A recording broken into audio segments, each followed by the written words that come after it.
माझ्यासारख्याच अजून किती जणांना ह्या रव्याच्या पळीपापड आवडतात. मला तर ह्या पळीपापड खूप आवडतात. जर कोणाला आवडत असतील ना तर मला कमेंट करून नक्की सांगा. दुप्पट फुलणारे हे पळीपापड रव्याचे पटकन आणि झटपट होतात.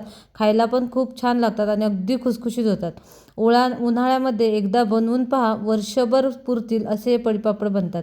त्यासाठी एका भांड्यामध्ये 1 वाटी रवा घ्यायचा. रवा बारीक घ्यायचा आणि जर जाड रवा असेल ना तर तो मिक्सरला बारीक करून घ्यायचा आणि छान तो स्वच्छ निवडून चाळून घ्यायचा. नंतर स्वच्छ धुवून घ्यायचा पाण्याने आणि त्यामध्ये पाणी घालून तसाच 5 मिनिटं साईडला ठेवून द्यायचा. म्हणजे रवा खाली बसतो आणि पाणी जे आहे ना ते वरती येतं.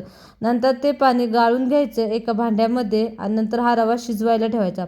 त्यासाठी गॅसवर पातेलं ठेवायचं आणि पातेलं ना जाड बुडाचं आणि मोठं पातेलं ठेवायचं, म्हणजे तो व्यवस्थित असा हलवता येतो रवा त्यामध्ये.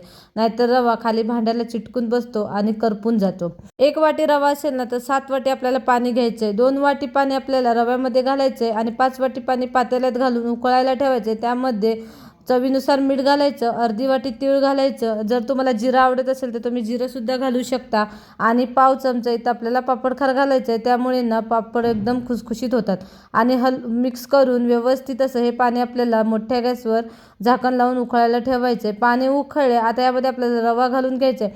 पण रवा पाण्यामध्ये खाली बसतो म्हणून तो चमच्याने अगोदर हलवून घ्यायचा आणि त्यानंतर एका हाताने पाणी हलवत आणि एका हाताने आपल्याला हा रवा पाण्यामध्ये घालून सतत हलवून घ्यायचा आहे. मिश्रण अगदी घट्ट होईपर्यंत आपल्याला सतत मिक्स करत हे मिश्रण आपल्याला शिजवून घ्यायचं आहे. म्हणजे हा रवा शिजवून घ्यायचा आहे, म्हणजे त्याच्या ना गुठळ्या होणार नाही. जर सतत हलवत राहिला ना तर त्याच्या गुठळ्या होत नाहीत आणि रवा पटकन शिजतो. 20 ते 25 मिनिटात हा रवा छान असा शिजतो. मंद बारीक गॅसवर आपल्याला हा रवा शिजवून घ्यायचा आहे.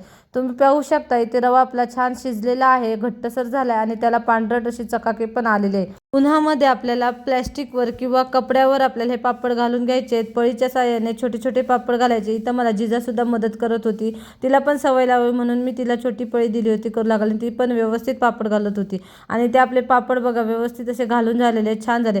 2 ऊन हे पापड छान सुकले होते. जास्त ऊन द्यावं लागलं नाही मला आणि तुम्ही पाहू शकता दुप्पट असे हे पापड तेलात टाकल्यावर फुलतात आणि वर्षभर टिकतात आणि मस्त असे खुसखुशीत पापड झाले होते. व्हिडिओ आवडला तर लाईक आणि शेअर करा. कमेंट करून सांगा तुम्ही कुठली कुठली उन्हाळी कामं केलीत ती. चला तर मग पुन्हा भेटूया. बाय.